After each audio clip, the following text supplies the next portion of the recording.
No começo eram as trevas, e então Bang. Nasceu um sistema que se expande infinitamente, feito de tempo, espaço e matéria. Agora vá mais longe do que jamais imaginou, além dos limites de nossa existência, em um lugar chamado o Universo. Ocultos nas sombras do sistema solar, há mundos tão ativos quimicamente e tão disformes que beiram o bizarro.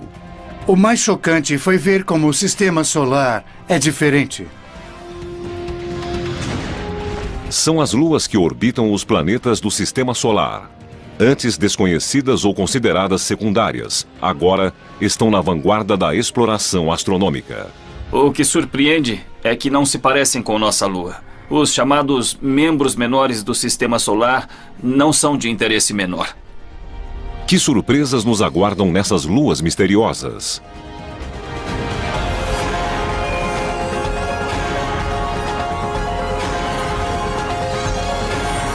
O Universo. Luas misteriosas. Nosso sistema solar foi sempre um terreno fértil para escritores de ficção científica. Mas, com os avanços exponenciais da tecnologia dos telescópios e contatos diretos feitos por sondas não tripuladas, foram abertas as portas para um novo balé de luas. A maioria gira para um lado, algumas giram para o outro, todas em ritmos diferentes, passando umas pelas outras. As internas ultrapassando as externas. Durante quase meio século, acreditou-se que o sistema solar abrigava apenas 32 luas. Suas dimensões variavam da lua de Júpiter, Ganimedes, maior que o planeta Mercúrio, a pequenas luas em formato de asteroide, como as luas de Marte, Phobos e Deimos. Esse número explodiu. Somente em 2007, cientistas anunciaram a descoberta de 20 novas luas em Júpiter, uma em Saturno e 3 em Netuno. O que aconteceu foi que os telescópios astronômicos foram equipados com câmeras de CCD. São as câmeras digitais que quase todos têm hoje em dia. Para os astrônomos, é difícil precisar o número de luas no sistema solar. À medida que câmeras ficam mais sensíveis e telescópios mais potentes, novas luas são descobertas. As luas são classificadas de duas formas. Algumas, como a nossa Lua, descrevem órbitas quase circulares acima do equador do planeta e são chamadas de luas regulares. Embora nossa Lua tenha sido formada em um impacto, todas as outras luas regulares têm origem na aglutinação dos elementos que cercam o planeta pai, em um processo de acréscimo constante. Um exemplo clássico de luas regulares são as luas galileanas de Júpiter, Io, Europa, Ganimedes e Calisto. O material que formou Júpiter espalhou-se um pouco. Esse material acumulou-se nas luas. Luas que possuem órbitas alongadas, ligeiramente inclinadas em relação ao equador dos planetas, são chamadas de irregulares. A maioria delas se move em órbitas retrógradas, no sentido horário se o planeta girar no sentido anti-horário. Phoebe, a lua recém-descoberta de Saturno, é um exemplo perfeito. Ela começou sua vida celestial como um viajante independente, orbitando o Sol antes de ser capturada por Saturno. Seja regular ou irregular, a Lua deve estar ao alcance gravitacional do planeta pai. O limite dessas órbitas é conhecido como esfera de Hill. O fenômeno foi batizado em homenagem a George William Hill, astrônomo americano que viveu no século XIX. A esfera de Hill é uma região em torno do planeta que se move junto com ele, dentro da qual a gravidade do planeta supera a gravidade do Sol. As luas de Marte, Deimos e Phobos comportam-se de forma distinta dentro da esfera de Hill. Se o planeta gira mais rápido do que a Lua orbita, como no caso de Deimos, as forças entre os dois fazem a Lua se afastar. Phobos, por outro lado, gira mais rápido que Marte. Essas pequenas luas foram descobertas por Aspet Hall em 1877. Ele as batizou de Phobos, o deus grego do medo, e Deimos, o deus do terror. Tom Duxbury participou da missão que fotografou pela primeira vez as duas luas em formato de batata. Era tarde da noite, em um dia escuro e chuvoso, e quando virei a fotografia de lado, parecia uma caveira. Foi de arrepiar.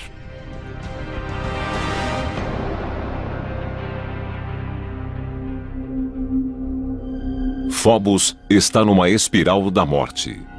Ela orbita a apenas 6.000 quilômetros da superfície de Marte. Nenhuma outra lua está tão perto de um planeta no sistema solar. Se nossa lua estivesse a essa distância da Terra, ela pareceria 20 vezes maior. Sua órbita duraria horas. Não dias como é agora, mas horas. E a lua cheia tomaria o céu. As marés subiriam e recuariam dezenas de metros. E, numa situação dessas, com certeza, a Lua acabaria se chocando contra a Terra. A aproximação de Phobos é causada por um processo conhecido como aceleração secular. Por girar mais rápido do que Marte, a Lua gera uma força de atração na superfície do planeta. Dessa forma, cada órbita deixa Phobos mais perto da superfície marciana. A luta entre Marte e Phobos lembra a dinâmica de uma bola amarrada a um poste. Imagine que a bola seja a Lua. O poste seria o planeta e a corda entre os dois seria a força gravitacional exercida pelo planeta. O que vemos é que a gravidade atrai a Lua de uma forma que aumenta sua velocidade. Ela vai cada vez mais rápido, se aproximando até bater no poste. É exatamente isso que acontece com Phobos. A velocidade da órbita de Phobos é maior que a da rotação de Marte. A interação gravitacional atrai Phobos cada vez mais, aumentando a velocidade de sua órbita. Em 50 milhões de anos, Phobos estará tão próxima que vai chocar-se contra o planeta e Marte deixará de ter essa lua. Por outro lado, Deimos, a lua mais distante, tem uma órbita mais lenta do que a rotação de Marte. É como se desenrolasse o fio, e o que vemos é Deimos se afastando cada vez mais de Marte. Por fim, Deimos será tirada de Marte pela gravidade do Sol, ou seja, com o tempo, Marte não terá nenhuma lua.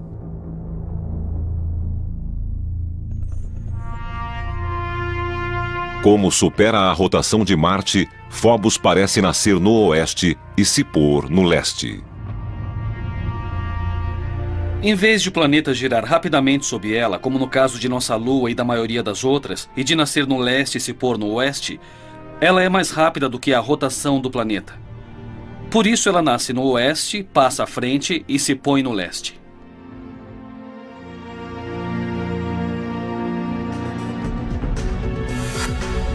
$50 milhões de anos se passarão antes de Phobos desaparecer. Até lá, ela poderá ser útil para uma eventual colonização de Marte. O escritor Arthur C. Clarke cogitou esta possibilidade no livro As Areias de Marte. Embora não haja motivo para a colonização de Phobos, sua proximidade com Marte a tornaria um ponto de parada natural. Sob o aspecto gravitacional, é muito mais fácil ir a Phobos, que não tem gravidade, do que enfrentar a gravidade de Marte para descer no planeta. De Galileu a Stanley Kubrick, os planetas gigantes do sistema solar exterior incitam a imaginação com sua enormidade. Mas qualquer tipo de exploração seria suicídio. A enorme pressão da atmosfera de Júpiter torna impossível a sobrevivência. No entanto, as luas desses planetas oferecem uma plataforma mais promissora para a exploração e futura colonização. Essas prisioneiras da gravidade de Júpiter seriam mundos hostis ao desenvolvimento da vida orgânica? Ou poderiam fornecer um abrigo seguro para futuras gerações de exploradores planetários?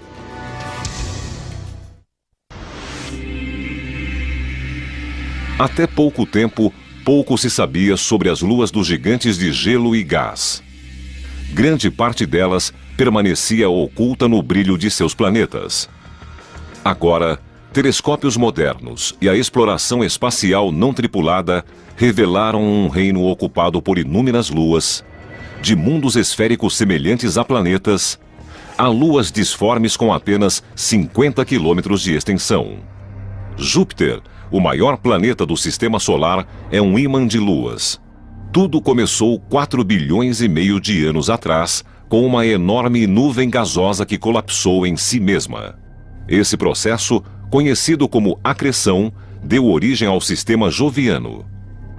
Quase todo o material aglomerou-se formando Júpiter, mas uma porcentagem mínima juntou-se em pequenos grupos dentro da órbita de Júpiter.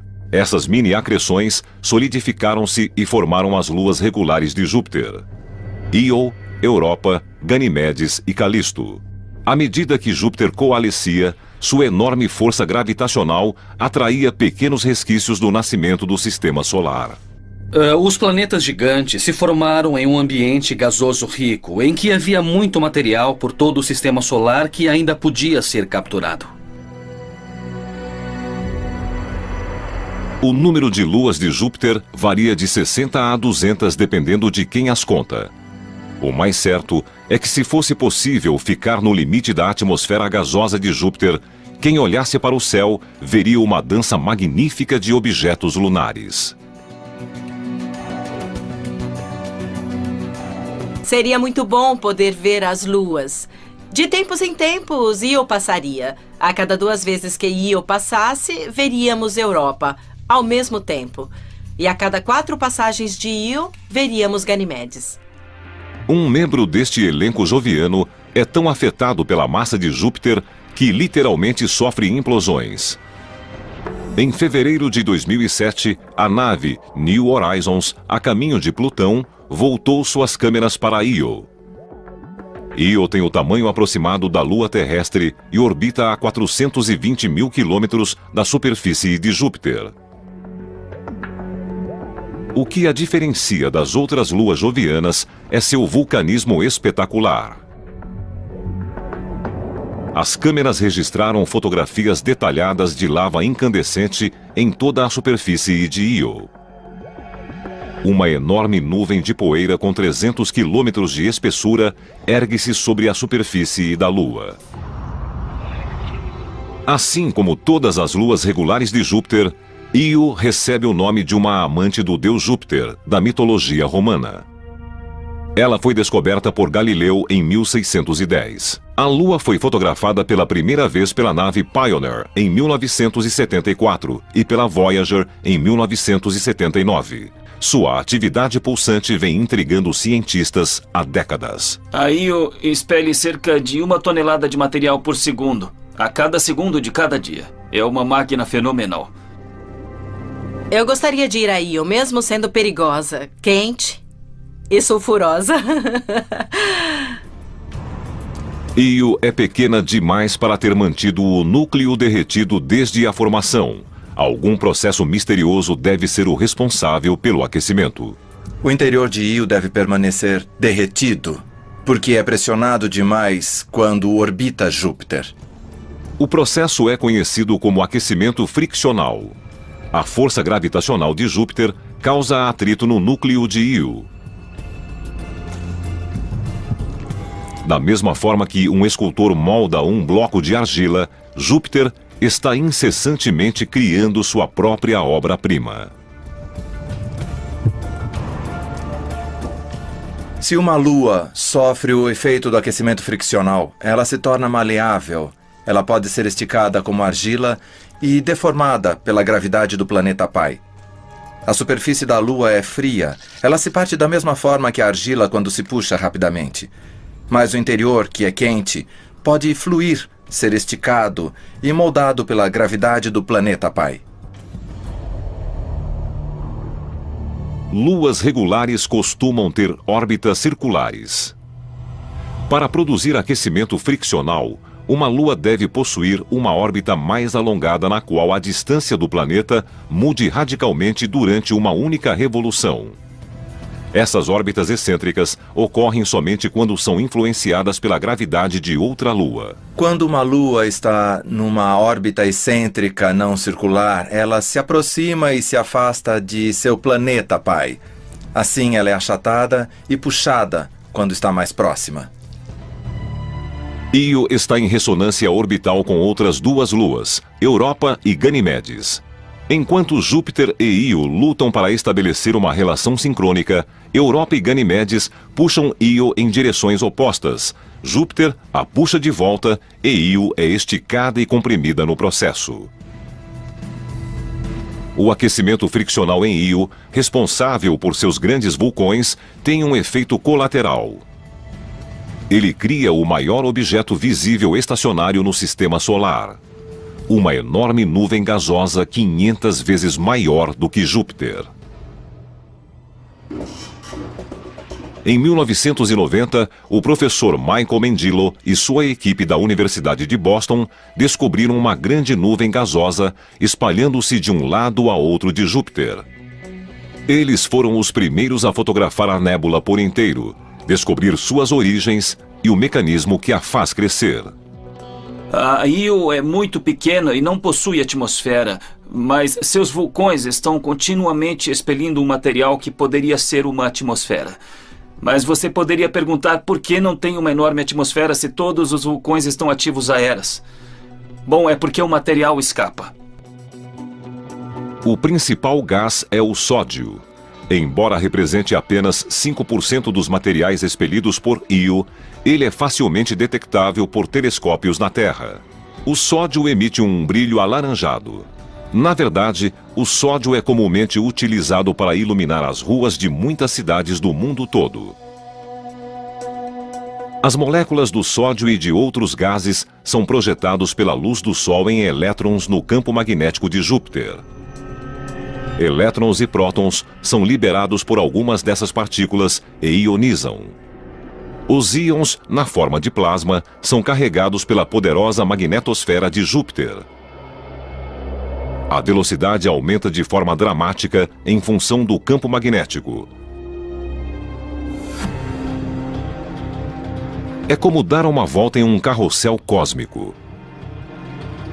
As linhas do campo magnético são os postes, e de tempos em tempos, o átomo de sódio é apanhado juntamente com o elétron. Agora eu estou no núcleo de plasma de Júpiter, com todos os outros íons e elétrons que foram capturados anteriormente. E então os íons e elétrons recombinam e o nêutron não é contido pelo campo magnético e acaba escapando numa velocidade muito maior. E ele é suficiente para escapar de Júpiter. E eles foram a maior nuvem de gás visível que está permanentemente no sistema solar. Se a nébula pudesse ser vista a olhos nus, teria o tamanho de 12 luas no céu. É tão grande que, para vê-la, Michael teve de criar um telescópio especial. Na verdade, para se ter um grande campo de visão, só precisamos de uma pequena lente. O binóculo nos dá um grande campo de visão. Em 1991, o telescópio era considerado corriqueiro, mas sua câmera era altamente sofisticada e, na época, revolucionária. Era uma câmera digital. Quando se tira uma foto na forma de números, é possível fazer qualquer coisa com ela. Michael e sua equipe sabiam que havia sódio na nébula. O sódio também está presente na atmosfera terrestre. Eles conseguiram comparar imagens digitais das atmosferas da Terra e de Júpiter e criar uma imagem da nébula. Seria muito difícil fazer isso com apenas 2 fotografias em papel, mas com as câmeras digitais revolucionamos a forma de processar as imagens. Io, sem dúvida, seria um destino de enorme interesse científico, mas seu ambiente hostil descarta essa possibilidade. Até mesmo o pouso de uma sonda não tripulada seria difícil em meio à superfície instável da Lua.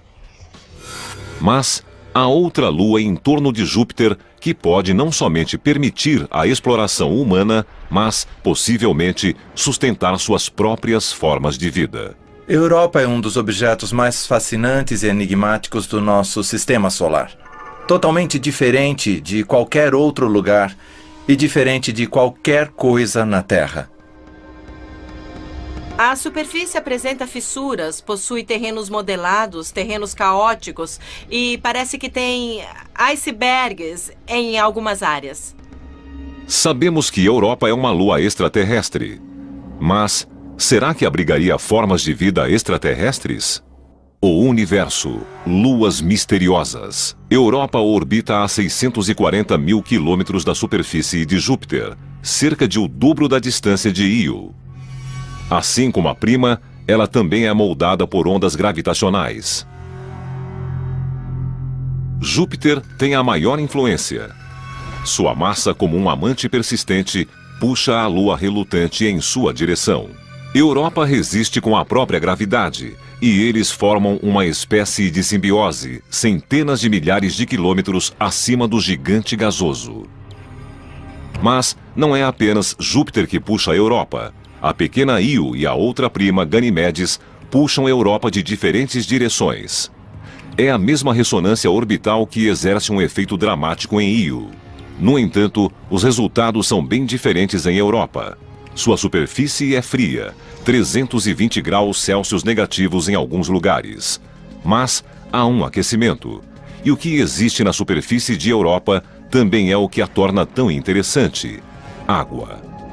Essa água no estado líquido sobe de um oceano subterrâneo e espalha-se sobre a superfície da Lua, criando um pavimento semelhante aos dos rinques de gelo.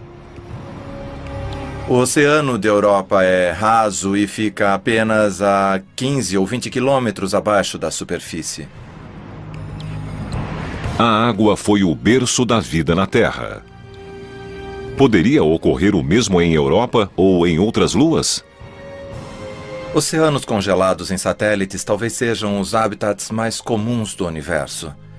Terra é relativamente rara, mas satélites congelados são abundantes. Em fevereiro de 2007, a nave New Horizons, a caminho de Plutão, conseguiu passar perto de Europa e enviar imagens impressionantes. Enormes padrões geológicos, que foram chamados de círculos ingleses, podem ser vistos quando o Sol está nascendo ou se pondo atrás de Europa.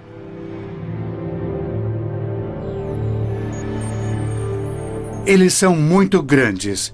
Se você tentasse atravessar um desses círculos, desceria até um local algumas dezenas de metros abaixo do nível onde começou e subiria novamente.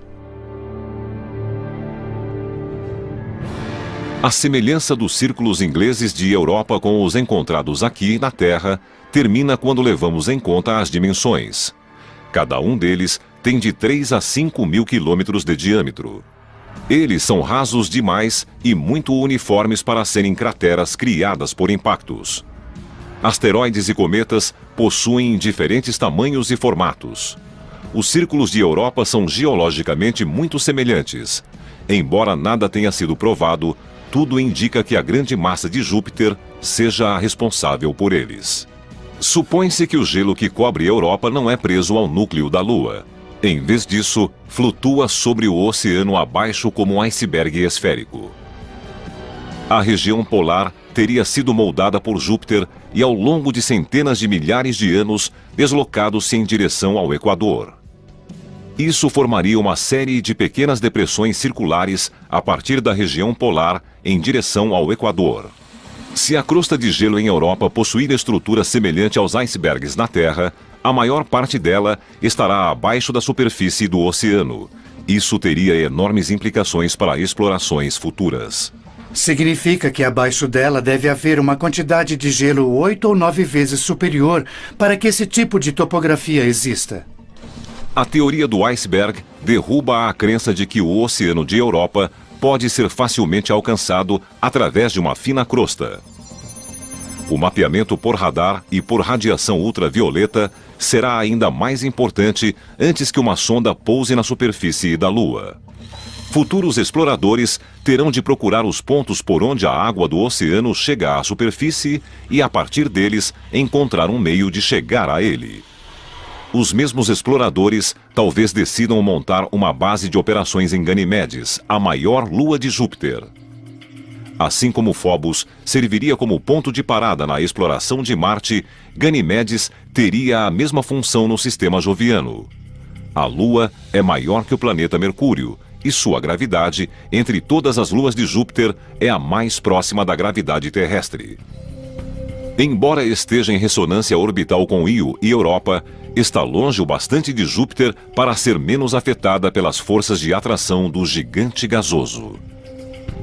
Em Ganimedes poderíamos, digamos, pousar em uma grande cratera e construir uma região protegida por um domo, impedindo a entrada das partículas carregadas do sistema joviano e criando um local seguro para estudar não só Ganimedes em si, seu campo magnético, seu interior e sua geologia, mas o sistema de Júpiter como um todo. Ganimedes é a única lua no sistema solar com o próprio campo magnético. Para que isso seja possível, ela deve possuir massa suficiente e um núcleo aquecido. A massa é visível, mas não se sabe exatamente de onde vem o calor. Ganimedes sofre influência das forças de atração tanto de Io como de Europa. No entanto, medições feitas em sua órbita indicam que ela é esférica o bastante para evitar as deformações sofridas pelas luas menores. Imagina-se que aconteceu alguma coisa no passado de Ganimedes que mudou ligeiramente sua órbita. Talvez essa irregularidade tenha ficado fora de controle por algum tempo e gerado muito calor no interior da Lua, aquecendo o núcleo. Na verdade, não sabemos. A única certeza que temos é que a passagem da nave New Horizons pelo sistema joviano nos deu uma boa ideia das maravilhas que poderemos encontrar nas luas de Júpiter. Cientistas aguardam com ansiedade o dia em que uma sonda descerá em uma dessas luas e começará a revelar os segredos desses mundos misteriosos. Outra lua gelada orbita o gigante gasoso Saturno. Ela é pequena demais para manter a própria atmosfera, mas isso não a impede de se aproveitar da atmosfera de seu planeta pai. Encélado, embora muito pequena, tem o nome de uma tribo de gigantes da mitologia grega. Assim como Io e Europa, Encélado tem uma órbita excêntrica em torno de seu planeta pai, Saturno. As forças de atração de Saturno esticam e puxam a pequena lua, gerando calor em seu interior. Mas, diferente de Io, o material fundido não é expelido para uma nuvem gasosa. A água também não aflora do mesmo modo que em Europa. Na verdade, Encélado lança água em jatos na atmosfera de Saturno. Nós chamamos de vulcão. É mais como um geyser. O vapor de água fica, então, orbitando a pequena Lua ou, devido à proximidade com Saturno, é atraída ao planeta pela gravidade. A partir do trabalho desenvolvido no estudo de Io, Michael Mendilo e sua equipe na Universidade de Boston voltaram as atenções para o efeito de Encélado sobre a atmosfera de Saturno. Descobrimos que a água é um excelente catalisador para recombinar íons e elétrons. Antes de Cassini, cientistas baseavam-se em modelos feitos pelo computador para determinar as condições atmosféricas em torno de Saturno. Mas os dados da missão indicaram que a ionosfera do planeta tinha apenas 10% do tamanho estimado pelos cálculos. A água gelada expelida por Encélado neutraliza as partículas carregadas na ionosfera de Saturno. Autorização confirmada. Decolar. Assim, os cientistas descobriram quase por acaso o efeito exercido pela água na atmosfera terrestre. Em 1973, quando a NASA lançou seu laboratório espacial, também lançou pela última vez o foguete Saturno V, o foguete da Lua. E nunca antes um veículo espacial havia queimado combustível até atingir a ionosfera. Aquele motor gigantesco lançou 1 tonelada por segundo de vapor d'água na ionosfera. E a ionosfera quase desapareceu naquele dia. O foguete abriu um buraco na ionosfera terrestre, a camada superior da atmosfera. Foram necessárias 24 horas para a radiação ionizante do Sol fechar esse buraco. No entanto, em Saturno, onde Encélado lança continuamente 6 toneladas de água por minuto na atmosfera, os efeitos são marcantes. Não existe a possibilidade de Encélado acabar completamente com a ionosfera do planeta pai. Mas esta lua minúscula, com apenas 500 quilômetros de diâmetro, chamou a atenção da comunidade científica e do próprio Saturno. Enquanto nos preparamos para enviar sondas a Phobos e Europa e para estudar dados de Titã, Encélado e Io, um grupo totalmente novo de luas está literalmente entrando em universo. Luas misteriosas. Antes dos anos 1990, grande parte dos astrônomos acreditava que havia apenas 34 luas no sistema solar. A maioria delas era regular como a nossa, corpos esféricos em órbita do planeta pai, seguindo a mesma direção de sua rotação. Mas alguns desses satélites são conhecidos como luas irregulares. Essas luas incomuns seguem órbitas alongadas. Muitas vezes, elas são inclinadas e têm direção oposta à rotação do planeta. Elas parecem batatas voadoras, lascas ou amontoados disformes. Elas foram difíceis de achar até agora porque são muito pequenas e também costumam ser muito escuras. O advento da fotografia digital e o uso de instrumentos ópticos mais sensíveis mudaram o terreno lunar em uma década. O Dr. Brett Gladman, da Universidade da Colômbia Britânica, descobriu sua primeira lua irregular em 1997 no Observatório Palomar. Desde então, ele trouxe à luz 17 objetos que eram desconhecidos no sistema solar. Detectamos objetos no sistema solar exterior, observando sua movimentação em relação às estrelas e galáxias de fundo, que são estacionárias. Então, se tirarmos uma foto do céu, esperarmos 1 hora e tirarmos outra foto, nenhuma das estrelas na galáxia terá se movido. Mas objetos distantes no sistema solar exterior terão se deslocado de forma visível entre as duas imagens. Assim, comparando as duas fotografias, veremos, como neste caso, um objeto móvel. O objeto pode ser um cometa ou um asteroide, ou, se orbitar um planeta de modo retrógrado, uma nova lua irregular. Outra diferença importante entre as luas regulares e irregulares é que as irregulares são capturadas. Elas se formam de modo independente do planeta em torno do qual orbitam e, provavelmente, fizeram parte dos detritos gerados na formação do nosso sistema solar. Phoebe, a maior lua irregular que orbita Saturno, é um exemplo clássico. Phoebe orbita bem longe de Saturno. Tem órbita elíptica e muito inclinada. Tem direção retrógrada. Imagens da Voyager indicam que ela parecia ter sido um asteroide, e todos imaginavam que era um asteroide que havia sido capturado. Agora sabemos, por causa de Cassini, que é um corpo muito rico em água congelada. Isso praticamente exclui o cinturão de asteroides. Imagina-se que Phoebe poderia ter vindo do cinturão de Kuiper, nos limites do sistema solar. Imagina-se que o cinturão de Kuiper contenha os detritos da formação do sistema solar. Ele gira em torno do Sol, além da órbita de Plutão. No entanto, outra teoria sugere algo totalmente diferente.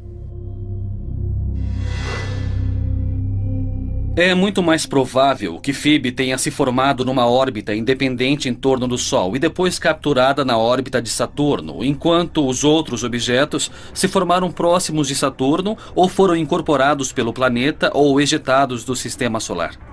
Phoebe então seria composta dos detritos planetários que flutuavam em torno de Saturno na época de seu nascimento. Por causa disso, deve possuir um material diferente de algumas das luas irregulares que orbitam Júpiter. Se for este o caso, seria possível discernir e comparar os diferentes ingredientes que deram origem a esses dois gigantes gasosos. Atualmente, 3 teorias tentam explicar como Phoebe e outras luas irregulares perderam sua independência. 2 delas sugerem que elas foram capturadas quando o sistema solar estava em formação e os planetas ainda eram um acúmulo de bolhas de gás e detritos. A teoria do arrasto gasoso é a mais direta. Gases densos circulavam em torno do planeta em formação quando um cometa, asteroide ou uma combinação dos dois passou através da mistura gasosa.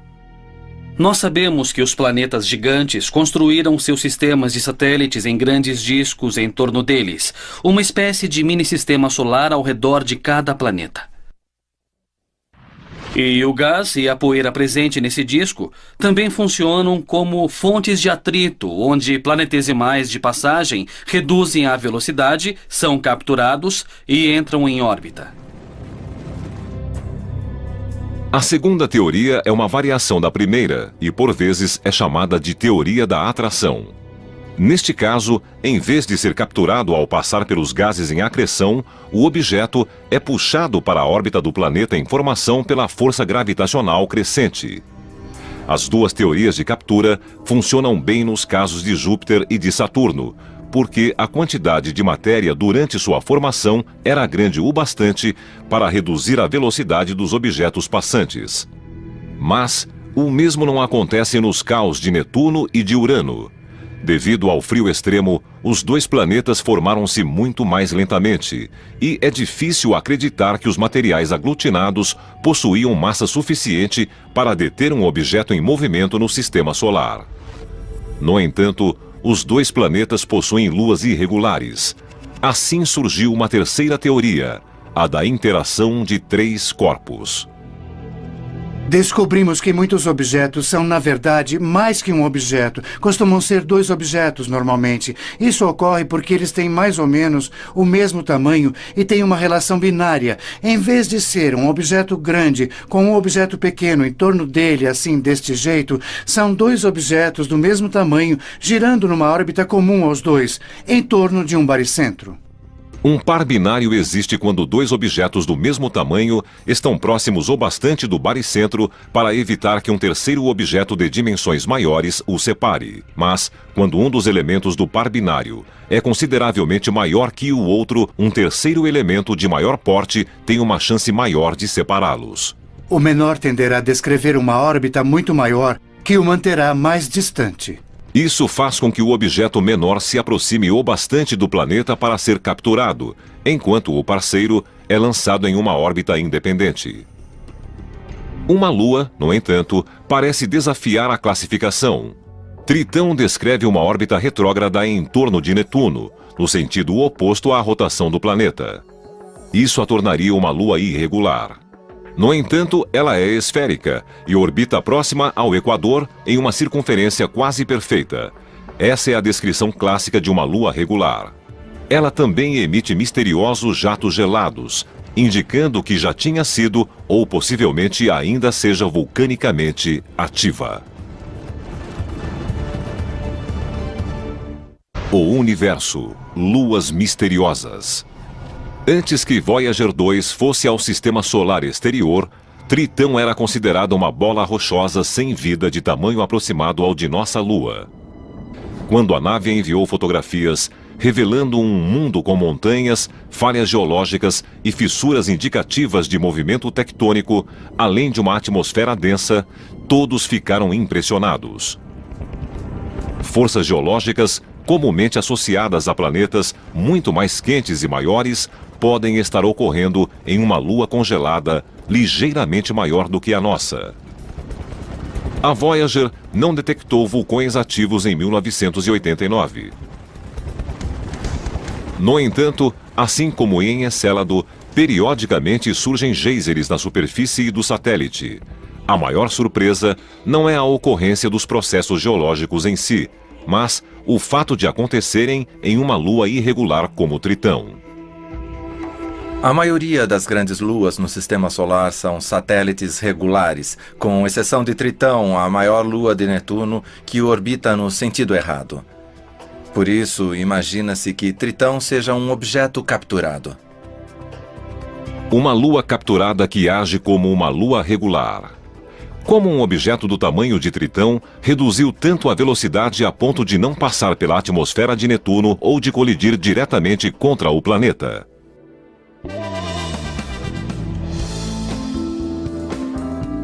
Não existe aposta garantida, mas algumas teorias têm melhores chances. Assim como jogadores na roleta, Tritão e Netuno fizeram as apostas e contaram com a sorte. Façam suas apostas e boa sorte. Na roleta, há várias formas de apostar.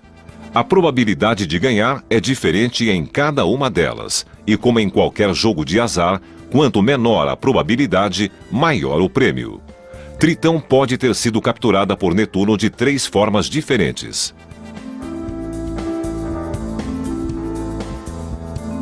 As 3 hipóteses são fisicamente possíveis, mas a primeira ideia de um arrasto gasoso é a menos provável, simplesmente porque o intervalo de tempo em que Netuno teve um disco de gás e poeira que poderia ter capturado a prototritão foi muito pequeno. A chance seria muito pequena. Seria como apostar no zero verde da roleta. É mais provável que a prototritão, em algum momento da história do Sistema Solar, tenha se chocado com um grupo de satélites gelados e essa colisão tenha originado o Tritão. Seria como apostar nos 12 primeiros números da roleta. Há uma chance em 3 disso ter acontecido. A melhor aposta é nos números pares. Nesse caso, haveria uma chance em 2 de as coisas acontecerem, e a melhor aposta atualmente é a hipótese da captura binária, porque sabemos que havia provavelmente milhares de objetos no cinturão de Kuiper que teriam o tamanho certo ligados a um objeto ainda maior, e Netuno poderia ter capturado um deles.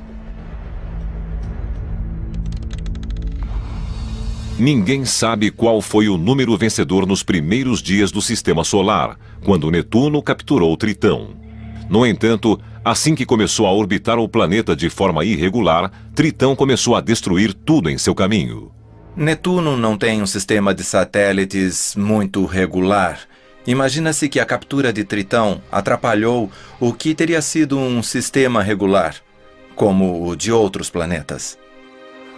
É como se Tritão tivesse ficado irritada com a perda da liberdade e descontado nas outras luas de Netuno. Mas de onde veio essa lua teimosa? Dados da Voyager 2 indicam que a densidade de Tritão é praticamente igual à de Plutão. Isso revela uma identidade que nenhuma outra lua comum possui. Suspeita-se que Plutão e Tritão sejam ambos objetos originários do cinturão de Kuiper. O sistema solar exterior era composto de objetos grandes indo em várias direções, e alguns deles formaram os planetas gigantes, outros foram lançados ainda mais longe, para onde estão até hoje, no cinturão de Kuiper.